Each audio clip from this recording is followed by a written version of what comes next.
ഒരു കാലത്തും സ്വർഗത്തിൽ പോകാത്ത ഒരു ഭർത്താവിനെ ഞാൻ പറഞ്ഞു തരട്ടെ. വേണോ വേണ്ടേ? വേണോ വേണ്ടേ? നീ പെണ്ണ് കെട്ടിയിട്ടില്ലല്ലോടാ. ഒരിക്കലും സ്വർഗത്തിൽ കിടക്കാത്ത ഒരു ഭർത്താവുണ്ട്. ആരെന്നറിയോ? പെണ്ണും പിള്ളയുടെ വാക്ക് കേൾക്കുന്നവൻ, പെണ്ണും പിള്ളയുടെ ഭാര്യയുടെ അടിമയായി കഴിയുന്ന ഭർത്താവ്, അവൻ ഒരിക്കലും സ്വർഗത്തിൽ കയറില്ലെന്ന് നബി മുഹമ്മദ് മുസ്തഫ. എന്റെ പ്രിയപ്പെട്ട സഹോദരങ്ങളെ, സത്യമല്ലേ?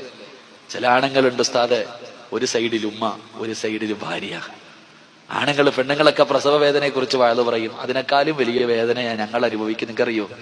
ചില വീടുകളിൽ പടച്ചവനെ വൈകുന്നേരം ജോലി കഴിഞ്ഞ് കഷ്ടപ്പെട്ട് വീട്ടിലേക്ക് കയറി ചെല്ലുമ്പോ ഉമ്മ, എടാ നിന്റെ പെണ്ണുമ്പിള്ള ഉണ്ടല്ലോടാ, അങ്ങനാടാ ഇങ്ങനാടാ, അള്ളാഹുവേ, ഒരു സൈഡിൽ നിന്ന് ഉമ്മ അങ്ങ് തുടങ്ങും. എന്തെങ്കിലും പറയാൻ പറ്റുമോ? ഉമ്മയല്ലേ, മിണ്ടാതെ നിന്ന് കേൾക്കും.